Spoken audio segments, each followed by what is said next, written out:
Olá, eu sou Daniele Pinheiro, psicóloga, mestre em psicologia, e hoje eu vou falar para vocês como a psicoterapia EMDR funciona na prática.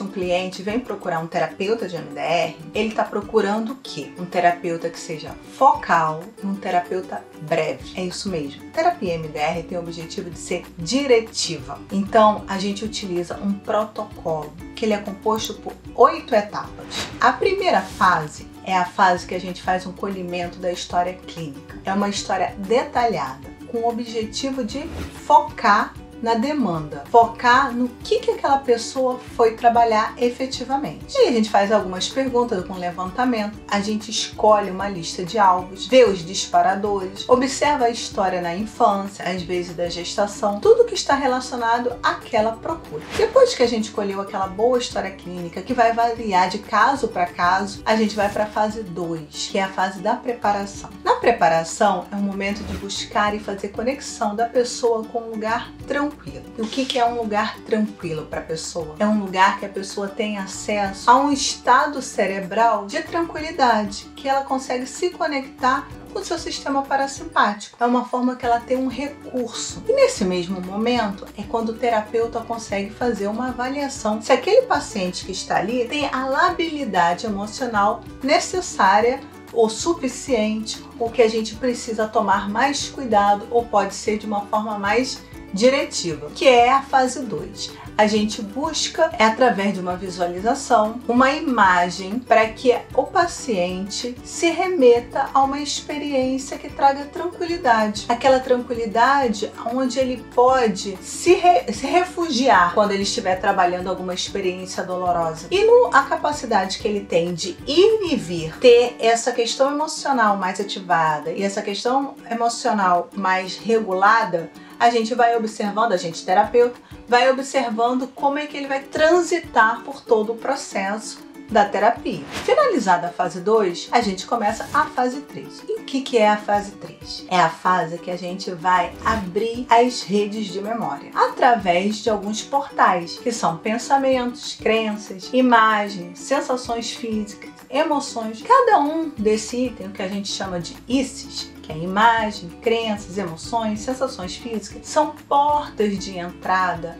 para a memória, para a rede de memória. Então, através dessas portas de memória, a gente acaba tendo acesso àquela lembrança dolorosa. E quando aquela pessoa tem aquela lembrança, ela revive aquela experiência. E ela revive de todas as formas: sensação, pensamento, imagem. E se faltar algum, é o que a gente chama de ICs incompleto. O trabalho continua, mesmo que falte algum elemento desses. Quanto mais as pessoas fizerem contato com essas portas de entrada, mais essas lembranças ficam presentes e mais efetiva será o processo terapêutico. E precisa estar todas alinhadas. A imagem tem que estar alinhada à emoção, alinhada à crença, para que a gente possa passar para a fase 4. A fase 4 é o momento de reprocessamento. É o momento que, através da estimulação bilateral, que pode ser ocular, auditiva ou tátil, será feito movimentos bilaterais no momento que a pessoa estiver fazendo contato com a frase integradora, que é uma frase que o terapeuta vai repetir, onde consta a lembrança-chave, a crença, a emoção e a sensação. No momento que o paciente faz contato com essa frase integradora, o terapeuta faz as estimulações bilaterais. Os movimentos vão variar de acordo com cada paciente. Já ia me esquecendo. Nessa fase, a gente usa uma escala. Aliás, é lá na fase 3. A gente usa a escala do SUDS para a gente avaliar se aquela está tendo uma perturbação muito alta ou pouca perturbação. Então a escala é de 0 a 10, onde 0 é nada de incômodo, 10 é o máximo de incômodo. Essa escala serve para que a gente possa acompanhar o processo do paciente, se ele está conseguindo ter o reprocessamento necessário, se está parado ou se finalizou. Então a gente vai perguntar como é que está esse desconforto naquele momento. Conforme a gente vai fazendo as estimulações bilaterais, que vai variar se vai ser auditiva, tátil ou visual, a gente dá muita preferência para visual, mas a gente pode optar por outras também. Quando chegar o SUDES, que é a escala de perturbação, chegar a 0, a gente passa para a fase 5. Na fase 5, a gente vai instalar a crença positiva que a gente escolheu lá na fase 3. E o que para serve essa crença positiva?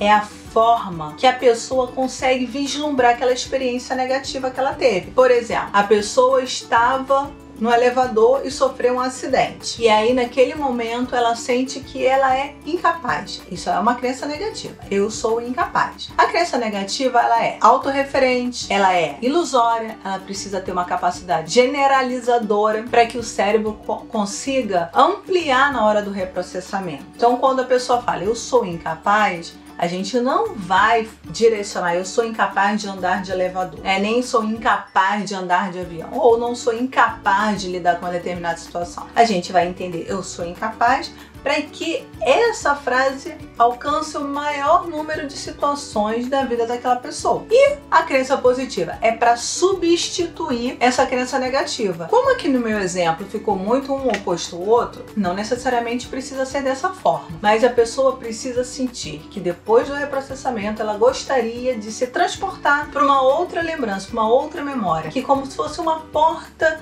para uma esperança, uma porta de uma vida melhor, de uma forma que ela pudesse ver o mundo com outras lentes. Essa vai ser a crença positiva. E aí, através dos mesmos movimentos, na mesma velocidade, a gente vai fazer esses movimentos bilaterais, que a gente vai continuar o reprocessamento.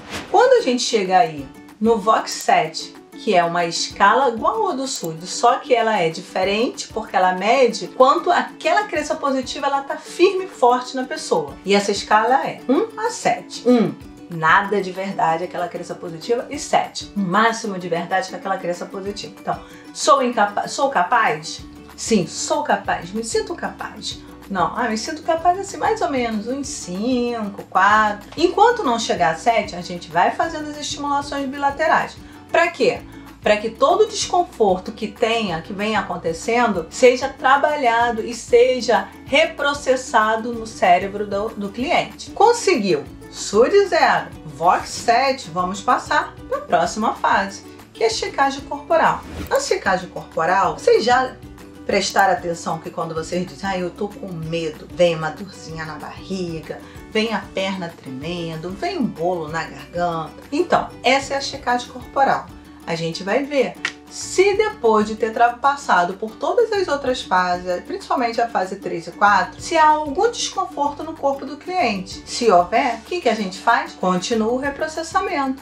O reprocessamento segue até não ter nenhum desconforto no corpo. Não tendo nenhum desconforto, com SUDES 0, VOX7, chegou o momento da gente finalizar a sessão. A gente finaliza e dependendo da situação, se for completa, a sessão for toda redondinha, a gente se disponibiliza e fica só para encontrar na próxima sessão. Se sobrar algum desconforto e durante a sessão não tiver mais tempo de trabalhar, a gente simplesmente vai fazer um exercício, igual aquele da fase 2, que é de um lugar tranquilo, ou outros, que pode ser que a pessoa tenha mais uma facilidade em fazer contato com sensações físicas, em vez de visualização, aí o terapeuta vai estar avaliando junto com ela qual é o melhor exercício para esse momento. E aí, finaliza a sessão e iremos para a fase 8 na sessão seguinte. Acabou, a pessoa vai para casa, dorme, e quando a gente dorme, sabe o que acontece? Milagrosamente, continua o reprocessamento. Então, a terapia MDR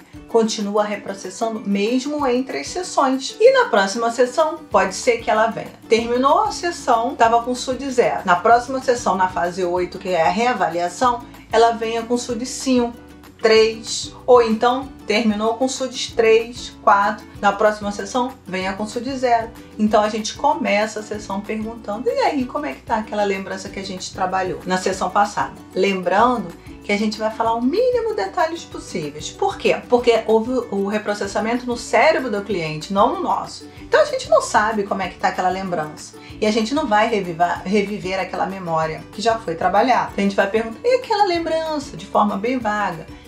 aquela coisa que a gente trabalhou, ou se precisar dar uns pitaquinhos assim, sobre o elevador, sobre o avião, algo nesse sentido. E aí a pessoa, sim, sei, quanto tá te incomodando agora? A pessoa vai dar um número e aí a gente vai optar em trabalhar, continuar o reprocessamento, porque aí a gente volta para a fase 4, a fase que a gente vai continuar o reprocessamento se tiver algum desconforto. Então é assim que funciona a terapia MDR. Ela é focal, diretiva, com o objetivo de dessensibilizar e reprocessar. Com a terapia MDR, o cliente amplia sua capacidade de resiliência, amplia sua capacidade de aprendizado com aquela experiência, graças ao reprocessamento e à dessensibilização. Se você quiser conhecer mais, é só continuar nos seguindo. Até a próxima!